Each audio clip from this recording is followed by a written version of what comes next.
place today called Machu Picchu is a small Inca town which stands on the ridge below the mountain peak called Huayna Picchu, in a position of extraordinary beauty overlooking the Urubamba Valley some 18 kilometers northwest of Cusco. The town is not visible from the valley below, and although it may seem incredible, there is no proof that it was ever visited by the Spaniards. It was forgotten, probably because it had been abandoned for a number of years, perhaps due to viral epidemics, already before the conquest.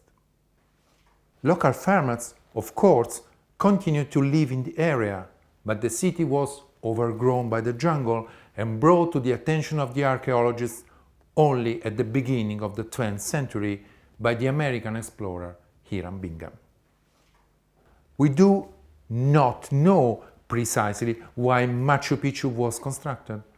Certainly it was not a stronghold, because water is supplied by an aqueduct which starts in plain view from a source located outside the walls of the town.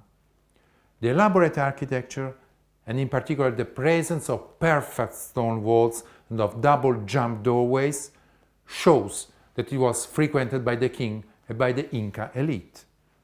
It was very probably also a sacred pilgrimage center.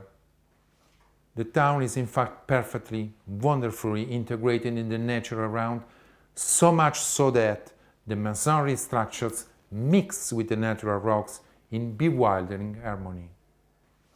A wonderful example of how the Incas conceived and plasmated nature at Machu Picchu is the so-called Temple of the Condor.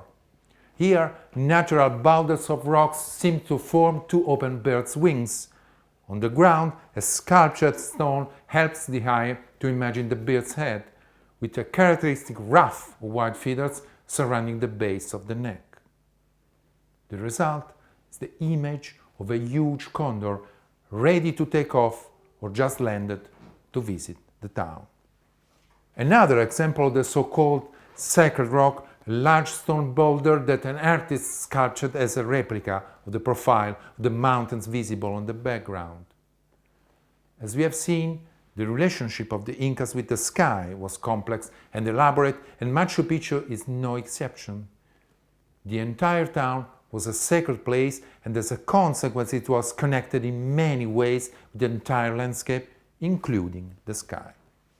First of all, interest for the winter solstice is clearly visible in the street plan and in one of the most perfect buildings, the so-called Torreon. The building is similar to a large tower, and its main window points at sunrise on the June winter solstice. The summer solstice was also observed from another structure, the so-called Inti Mach'ey cave. It is a natural cave which was modified in such a way as to allow astronomical observations, perhaps also of the moon, from the tunnel inside. The most sacred area of Machu Picchu, the so-called Sacred Plaza, opens to June solstice sunrise to the northeast. The midsummer, December sun sets instead in the direction of a recently rediscovered site, Lac Tapata, which was a sort of companion of Machu Picchu, located on the opposite ridge of the Urubamba Valley. Finally, on the summit of the terrace over the Sacred Plaza, we find an enigmatic megalith, traditionally called the Intihuatana or Sunstone. Despite the name, the purpose of this monolith carved in granite is not clear at all. Maybe it was only a symbol, as it is too massive to be used to measure shadows as a gnomon. What is certain is that the profile of the stone resembles the peak of the mountain behind, confirming once again to us the complexity of the relationship of Inca architecture with the natural environment.